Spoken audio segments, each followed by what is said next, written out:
You said when you moved there, they told you no black people are not allowed in the That's what I was neighborhood. told. That's what I was told when I moved in the neighborhood, that nobody black in there. You couldn't, if you were black, you couldn't come over here in this South Henderson part. That's even the part where this child, they would say the exact same thing, in the area that you live in. And I said, well, it wasn't nothing here, really, because I was really in the slums, you ask me. So therefore, but that's just racism, Mm-hmm. And it's all, I just have to sit down and talk to you, and show you exactly, because I don't want you to think that I'm lying. But it's not about just, I know now, it's not just one person or two. It's the whole entire city. It's the whole entire, and these people that's in office now, the white people call the shots. They just there. They just doing what they tell them to do. Good morning, good afternoon, good evening, whatever time that you are watching this video. I am Richard Taylor, and I'm back with some more information concerning the Javion Magee case. Now, the person that you just heard is a resident of Henderson, North Carolina, expounding upon some of the prejudice and racism that she has experienced. As you all know, we've been following this case for about 2.5 weeks now. And each day, the plot gets a little thicker, as today we are going to identify the two individuals who are listed on the police report as in having found the body or others involved. But we also want to show how these individuals and their pictures and profiles are eerily similar to the two of the three individuals that we saw in the photo, in which we see Javion Magee being detained by three individuals. Now, we believed initially that they were law enforcement officers. However, this information that we're going to release today, and these pictures may contradict that fact. And I'm going to give you some more information about what possibly have happened. Now, first of all, once again, we want to say, all praises to the God for allowing us to be on this earth today. Secondly, we also want to extend heartfelt condolences to the Magee family. And also, we want to, somebody told me to mention his father too, because we've been focusing on the mother. We definitely want to extend our condolences and heartfelt sympathies to the father. Now, thirdly, I want to thank all of you guys who are continuously sharing information, which is continuously shedding light on this situation. Of course, our scripture as it goes that we're focusing on, Ephesians 5:11, take no part in the works of darkness, rather expose them. And so that's what we're going to do today, and we're going to get right into it. But first, let me give you another scripture. This is from the book of Revelation, Revelations 21:7-8. And it reads, he that overcometh shall inherit these things, and I will be his God or her God, and he or her will be my son or daughter. But for the fearful and unbelieving and abominable and murderers and fornicators and sorcerers and idolaters and all liars, their part shall be in the lake that burneth with fire and brimstone, which is the second death. All murderers and liars, in which many of us believe, who have been following this story, believe there are certain people involved with this situation are murderers and liars. Now, as you know, I went to Henderson probably 2 or 3 days after, or that Monday after his body was found, and I obtained a police report, which I'm going to show you here. Now, if you look at this police report, there are two names mentioned in the others involved location. One name you see at the top is one Quentin Bullock, and the other name that we see is Alton Ray Patrick Jr. Now, people have done the research.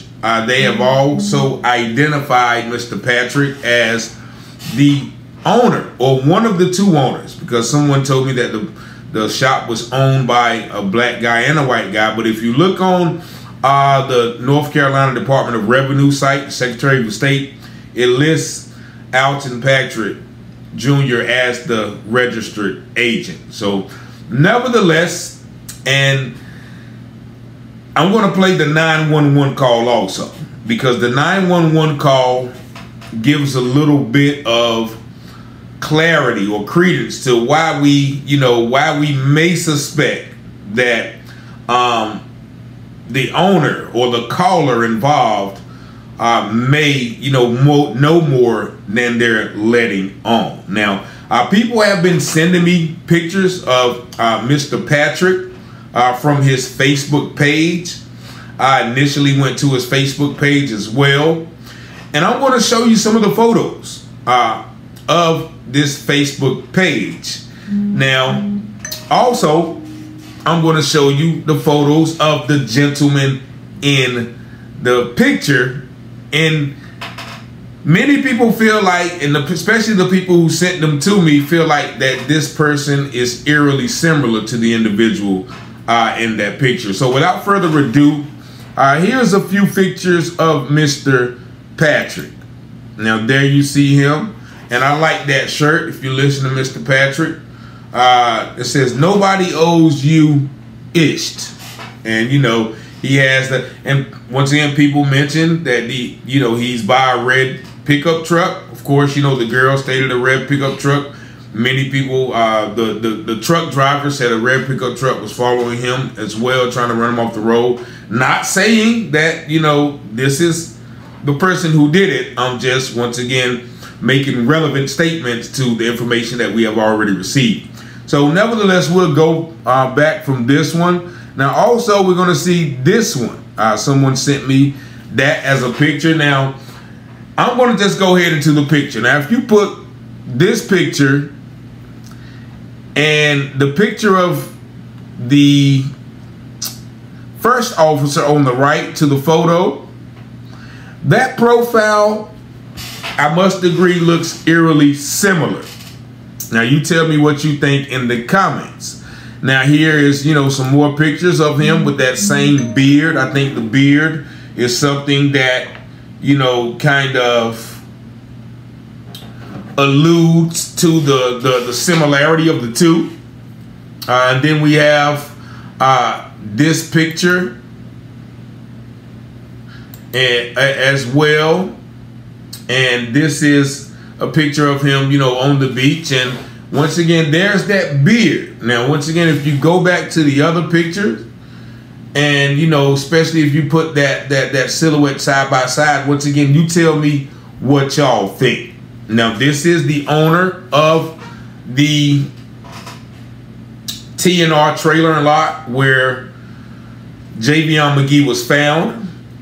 And if you look at this press release, now we may have to go over this press release at another date in its entirety, but they said that at 10:08, Vance County 911 received a call from the owner of T&R Truck Repair of a man with a rope around his neck outside the fence at 285 Vanco Mill Road. Now, the 911 stated that the male was not breathing and it appeared to have died by, right? And so we're going to analyze that statement, because this report released from Sheriff Brain states that his office received a call from the owner. Now, as I, explored the scene that day, y'all remember my brother Malcolm, who said that somebody cutting the grass found him. Now, if somebody cutting grass found him and it wasn't the owner, I would say that that person would be Mr. Quentin Bullock, and we're going to get into him in a minute. But first, let's listen to this call, because this call is very telling of the attitude of the person who is making the call. So and I'm going to focus, and shout out to my girl, Make This Go Viral, MTG. GV, Crime Pass, for breaking down this call. She been over there putting in work, analyzing situations as well. So we definitely want to give her a shout out. If you haven't already, go to her page, sign, hit the like button. Also, my guy Introvert Rockstar, he's been doing a lot about this trucking and the situation, and also Dippy Escapes. Those are three of the people whom we've been communicating with to get this information out. But without further ado, let's play this call real quick. Hold on. Emergency. All right. I had some guys out here mowing grass, and I think y'all, man, I hit himself in a tree. You got in the tree? Yeah, so he looked dead. Okay, what's the around his neck. Okay, and are you with him now? Yeah. Okay, and how old does he look? 25, 30, maybe. Okay, 25 or 30. Okay, is he awake? No, I think he's dead. Breathing? Okay. No, it don't look like it. No, he was dead. Okay, all right, got it. All right, I'm going to stop it right there. If y'all hear that last statement, the lady said, well, do we look like he breathing? He said, nah, he's dead.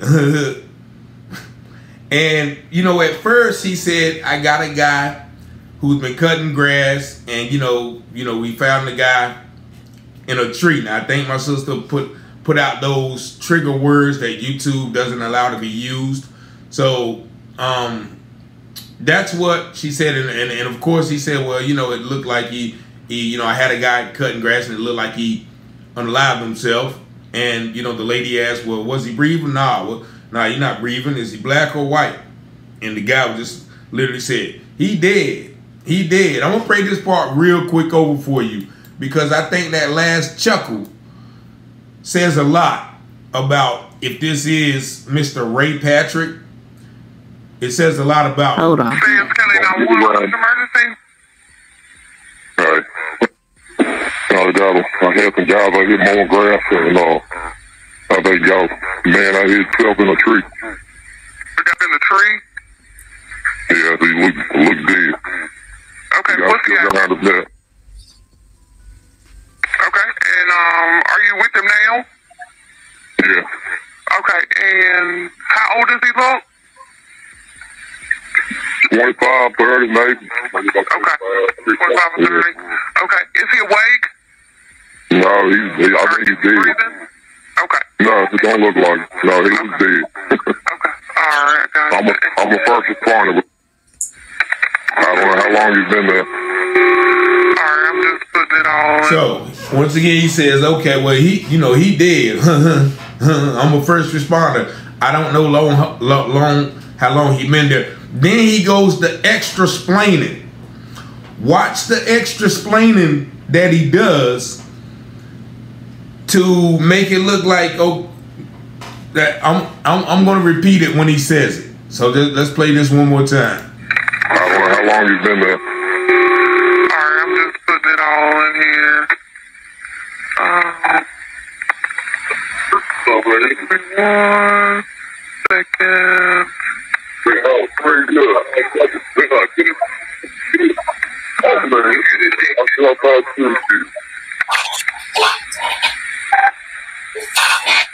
All right, so you hear that? You hear noise in the background. You've been hearing noise the whole while. Remember when the dispatch asked him how old does he look? He said about 25 or 30. Then somebody else said 25. And so now you hear some other noise in the background, and then it's almost like you hear somebody saying, "Oh," like, you know what I mean? Like, Dad, what y'all do out here? You know what I'm saying? What? And so that that sticks out to me. But also, what sticks out to me is the extra splaining. Watch what happens. I'm just putting everything. Everybody's already dispatched out there, and give me 1 second. Hold on 1 second for me. Okay, you there, sir? Yes, sir. Okay, I got everybody on the way. Is there a defibrillator available? He's calling himself. Yeah, he's gone. I hadn't touched him. I ain't been around him yet. I mean, I've been close enough. I don't see him breathing at all. Okay. All right. You hear that? Now he says, the lady asked him, okay, do you need a defibrillator? He was like, nah, he dead. He's gone. I ain't touched him. Ain't been around him. You know, I ain't been close enough to notice he's breathing, but, you know, nah, he gone. How, you know what I mean? Why are you so adamant of saying, I haven't done this or I haven't done this? You know, the lady just asked a quick question. You know, do you have a defibrillator? Nah, he dead. Like, you know that there's, you know, how do you know that there's no way of bringing him back? You're so confident, and then you want to go with the extra mile. Well, I ain't touched him. I ain't been around him. I ain't even been close enough, but I know that he ain't breathing. So if you ain't been close enough, how do you know that he not breathing? Analyze what he said again. I got everybody on the way. Is there a defibrillator available? He's calling himself. Yeah, he's gone. I ain't touched him. I ain't been around him yet. I mean, I've been close enough. I don't see him breathing at all. Okay. All right. And no, it ain't no detail around here. Okay, gotcha. I got everybody on the way out there. Yeah, he has a sirens, man. Yeah. It's just pulling him in, man. Okay. You see him there pulling up? Yeah. Okay. All right, sir. Thank you. All right, thank you. So, there you hear him saying, well, I haven't touched him. I haven't been close enough, but I know that he's not breathing. So, once again, that doesn't seem like somebody who's in shock, especially when he tells what is it? The dispatch, oh yeah, he's dead. Yeah, he's dead. Like, are you happy that he's dead? You know, those are the things with this call which leads me to believe that this gentleman may know more. Now, also, speaking to the intensity, now, somebody sent this post from Mr. Ray's Facebook page, Mr. Alton Ray's Facebook page, and I'm going to pull it up for you. You can read it with me.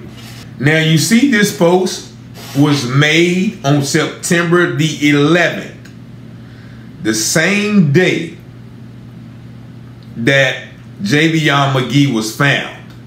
And if you look under that, it says Ray Patrick. You see the profile pic with the same pic I showed you earlier. He's sharing a post from Ryan Lil Washington saying, hug your pets tonight. Someone could eat them at any moment. And above the post, he puts the laughing emojis. Now, you tell me, does that sound like someone who just found a body on their property and is overly concerned? Hug your pets tonight. Someone could eat them at any moment.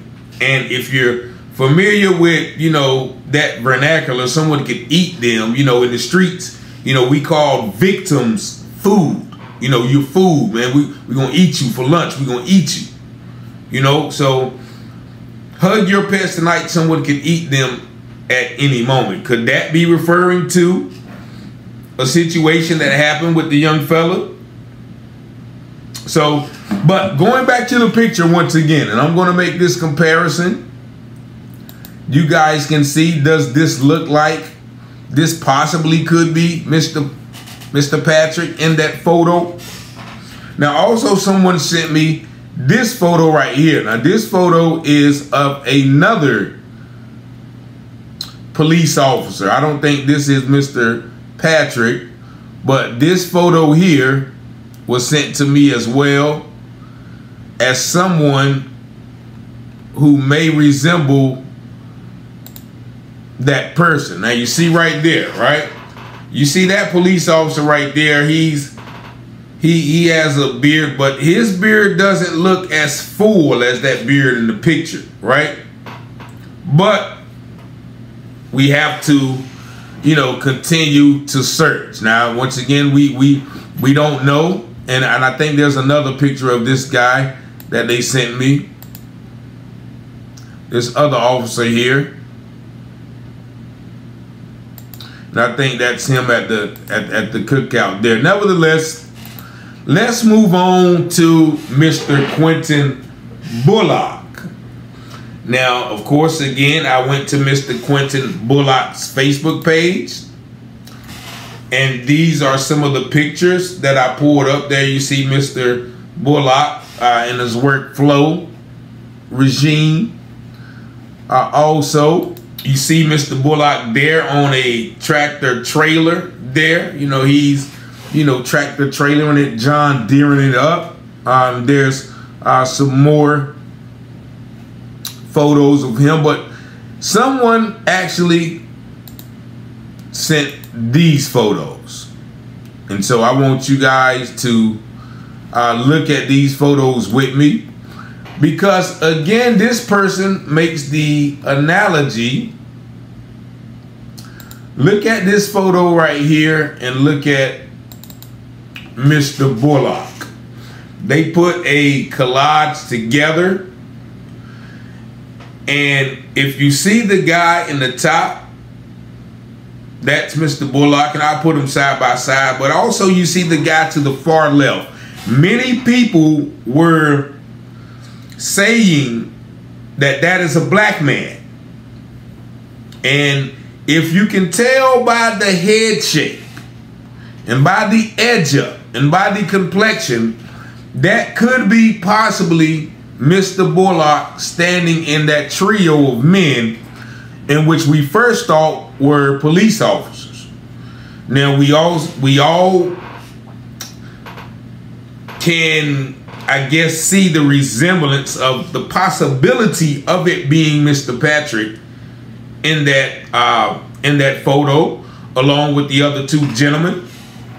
And additionally, they sent these photos as well, just to give some clarity to the possibility of it being Mr. Bullock in those photos. Now, you guys tell me. Now, that definitely looks like a black man. Now, so there we have two individuals who are reported to have found the body, quote unquote, found the body eerily in resemblance to the individuals who are in the now much circulated picture, in which people feel that it was taken the night before the body of Javion Magee was found.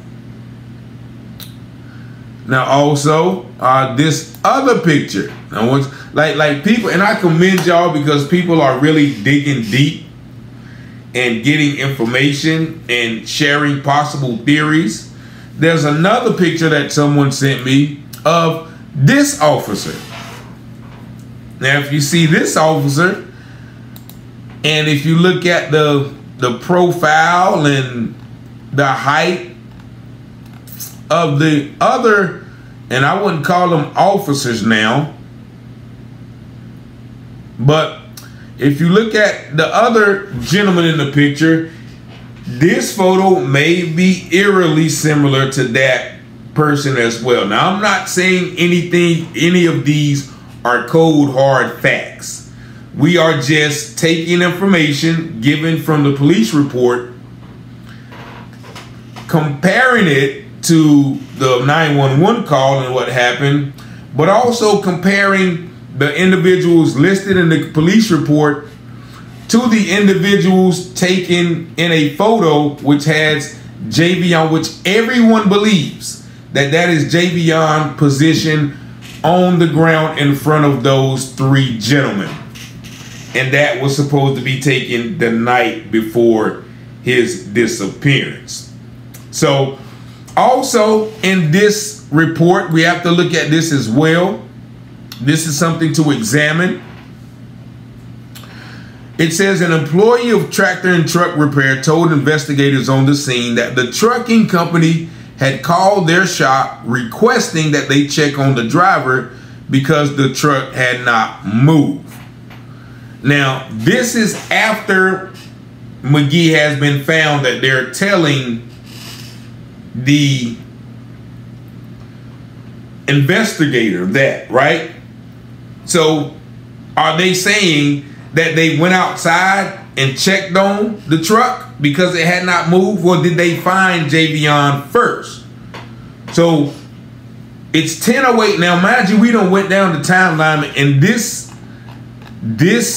release from Sheriff Vance, which we've already kind of got on him a little bit. This has timestamps for everything, right? But with this KLLM trucking and this employee saying that they called, they don't have a timestamp for that. So what are they trying to say? Because they're already saying, okay, well, they found him laying by the tree and there was no ID, so they took the wrapping from the rope and they had to go way to Walmart to find out who bought the rope and get the receipt and then find them. Or, as they said the truck was unlocked, right? So I guess after the KLM people called, then they went to the truck and found the truck unlocked, and then they found a wallet with Illinois identification and an address in Aurora. Then the photograph on the identification matched the person found there about. Now, once again, a cell phone was located in the truck and a receipt from Walmart in Henderson for the purchase of the rope with the date and time, right? But going back to the police report, because you hear them saying a wallet with identification was found in the truck, right? They never mentioned where the phone was found. If you notice that, they never mentioned where the phone was found. Let's go over this again, see if I missed it. The truck was unlocked and investigators found a wallet with an Illinois identification with the names Javion Magee with an address in Aurora. The photograph on the identification matched the body of the person nearby. Okay, I'm sorry. A cell phone was located in the truck, right?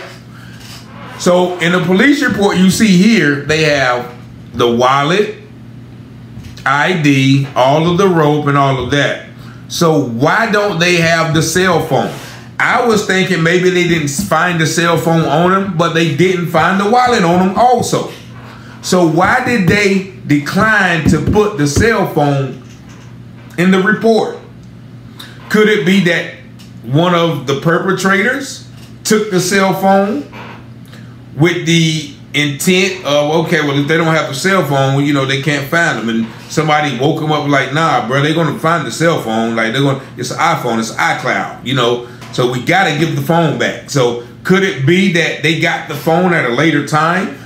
Ask yourself, ask me, ask anybody in the comments, why wouldn't they list that phone in the report? The same phone that they found when they found the wallet. That is strange to me. Now, I'm gonna save the other information, but we're gonna have to really dissect this police report. But so I did receive some more information. The address that he had bought the cigars from was 531 East Andrews Avenue. And if you look at that address, you will see the smoke shop right here. The information shared to me said that there was a scuffle. He was with 2 white guys and 1 black guy. What you see in that picture, 2 white guys and 1 black guy. And then he mentioned the homeless theory. It never happened. They went through his wallet and found ATM receipts totaling $220, 2 packs of cigars, and a fuel card, but no marijuana.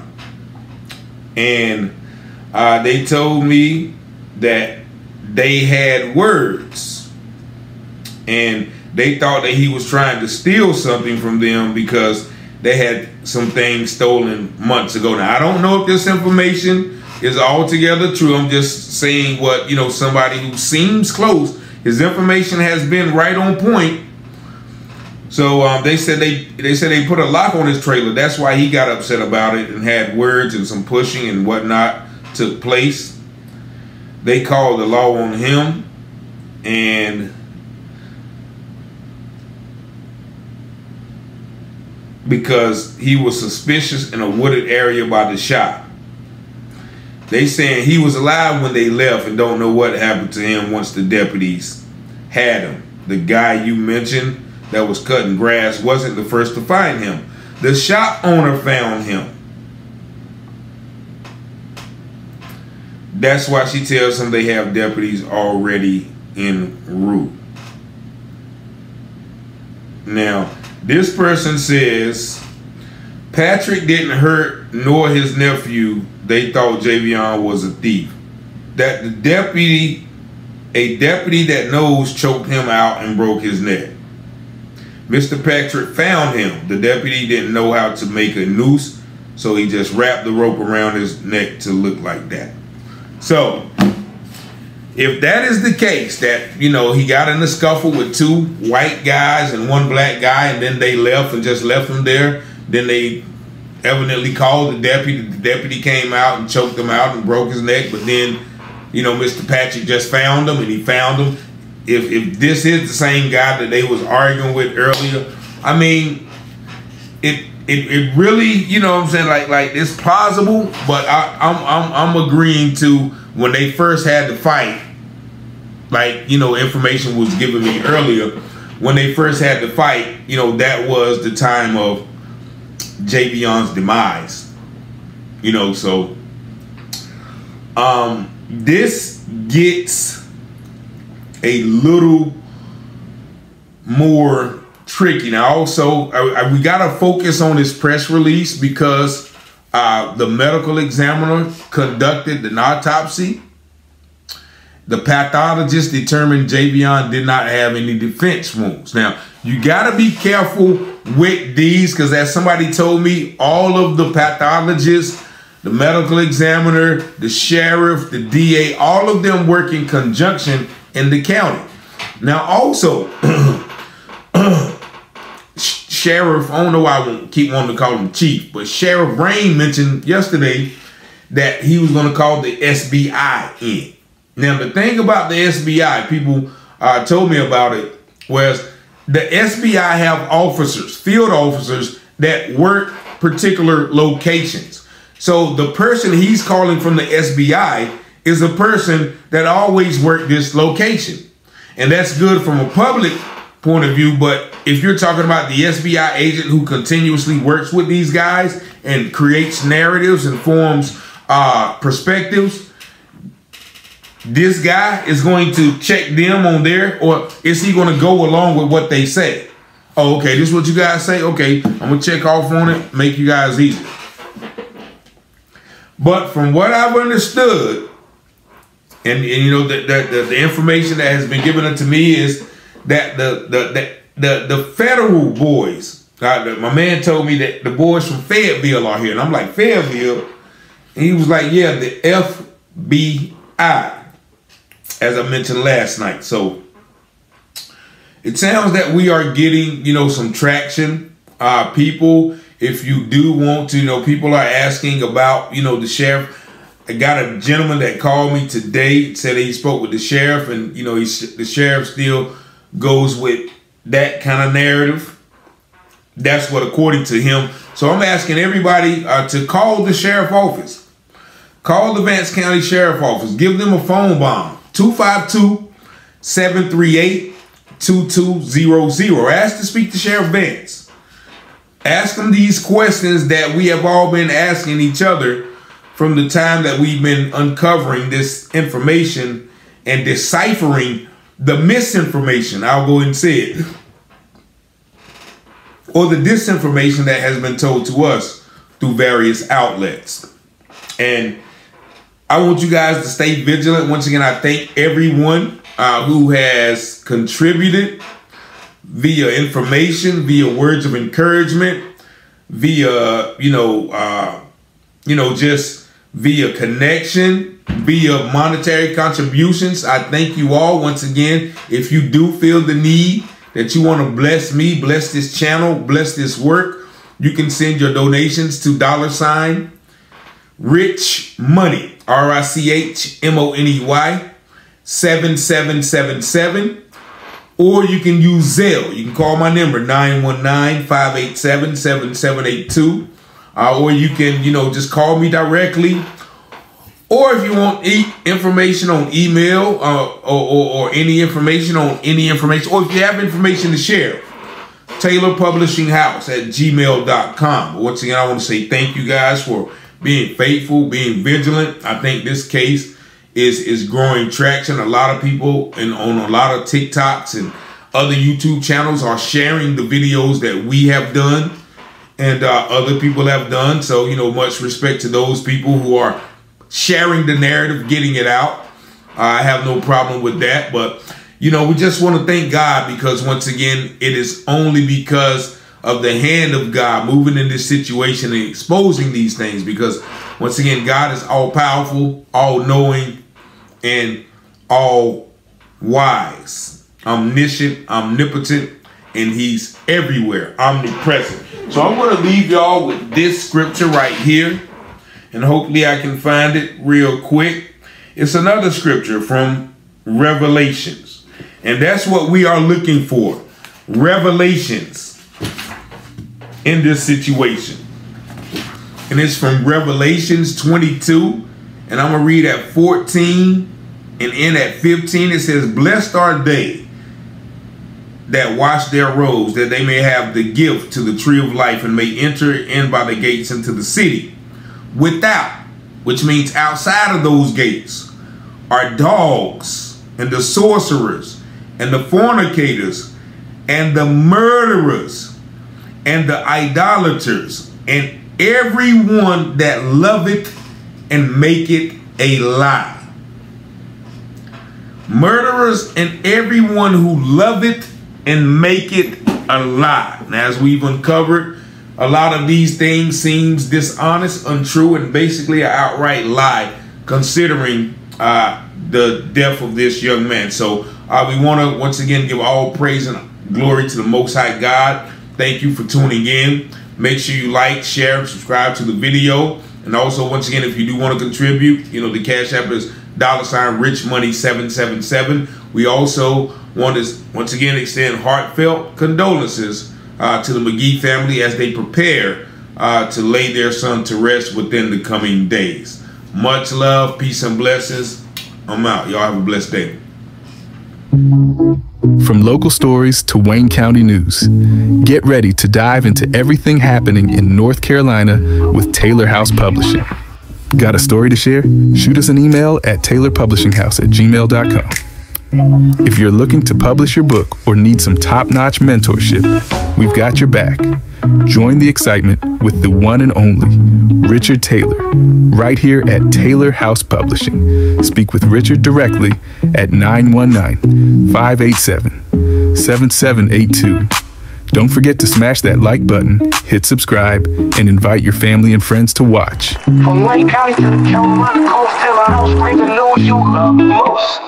Tune in on YouTube, don't miss a beat. Local stories that keep you in your feet. Taylor House, we got the scoop. Taylor House Publishing.